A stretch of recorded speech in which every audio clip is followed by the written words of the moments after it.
Beginning of the End, Chapter 36, 40 Years of Wandering in the Wilderness. For nearly 40 years, the people of Israel were lost to view in the vast out-of-the-way desert. In the rebellion at Kadesh, they had rejected God, and for the time, God had rejected them. Since they had been unfaithful to His covenant, they were not to receive the sign of the covenant, the rite of circumcision. Their desire to return to the land of slavery had proved they were unworthy of freedom, and the Passover, instituted to remember and celebrate their deliverance from slavery, was not to be observed. But the tabernacle service continued, showing that God had not completely left His people, and His divine care still supplied their wants. The Lord your God knows your trudging through this great wilderness. These 40 years the Lord your God has been with you. You have lacked nothing. Deuteronomy chapter 2, verse 7. God cared for Israel even during these years of banishment. You also gave your good spirit to instruct them in the wilderness. Their clothes did not wear out, and their feet did not swell. Nehemiah chapter 9, verses 20 and 21. The wilderness was to provide discipline for the rising generation as they prepared to enter the promised land. Moses declared, "As a man chastens his son, so the Lord your God chastens you, to humble you and test you, to know what was in your heart, whether you would keep His commandments or not. So He allowed you to hunger, and fed you with manna which you did not know, nor did your fathers know, that He might make you know that man shall not live by bread alone, but man lives by every word that proceeds from the mouth of the Lord." Deuteronomy chapter 8, verses 5, 2, and 3. In all their affliction He was afflicted, and the angel of His presence saved them. In His love and in His pity He redeemed them, and He bore them and carried them all the days of old. Isaiah chapter 63, verse 9. The rebellion of Korah had resulted in the death of 14,000 Israelites, and certain cases of rebellion showed the same spirit of disrespect for God's authority. In one case, one of the mixed multitude that had come up with Israel from Egypt left his own part of the camp and entered that of the Israelites, claiming the right to pitch his tent there. A quarrel developed between him and an Israelite, and the matter was referred to the judges. They decided against the offender.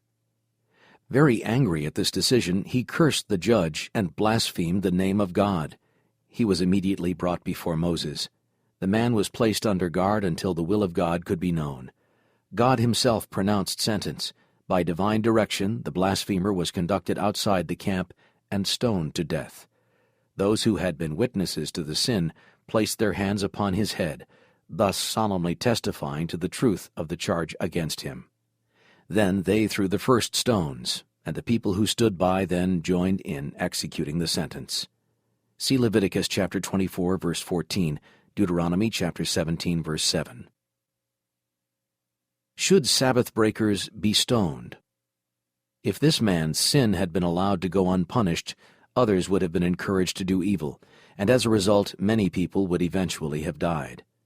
The mixed multitude that came up with the Israelites from Egypt claimed to worship the true God and to have given up idolatry, but they were more or less corrupted with idolatry and irreverence.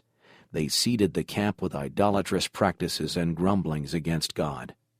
Soon someone violated the Sabbath. The Lord's announcement that He would disinherit Israel had awakened a spirit of rebellion. One of the people, angry at being excluded from Canaan and determined to show his defiance of God's law, dared to transgress the fourth commandment openly by going out to gather sticks on the Sabbath.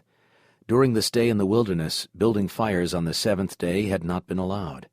This rule was not to continue in the land of Canaan, but in the wilderness fire was not needed for warmth. This was a willful and deliberate decision of breaking the fourth commandment, a sin of presumption. Moses brought the case before the Lord, and the direction was given. The man must surely be put to death. All the congregation shall stone him with stones outside the camp. Numbers chapter 15, verse 35. The sins of blasphemy and willful Sabbath-breaking received the same punishment, since they were equally an expression of contempt for God's authority. Many who reject the Sabbath as Jewish urge that if it is to be kept, the penalty of death must be inflicted for its violation. But blasphemy received the same punishment as Sabbath breaking. Though God may not now punish the transgression of his law with earthly penalties, yet in the final judgment, death is the fate of those who violate his sacred laws.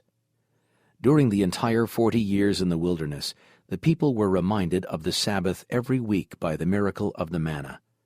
Yet God declares through his prophet, "They greatly defiled my Sabbaths."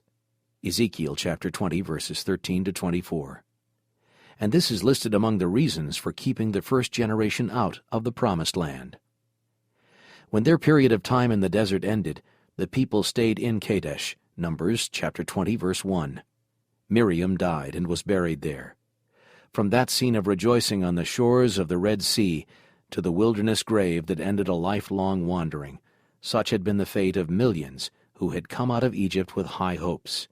Sin had dashed the cup of blessing from their lips. Would the next generation learn the lesson?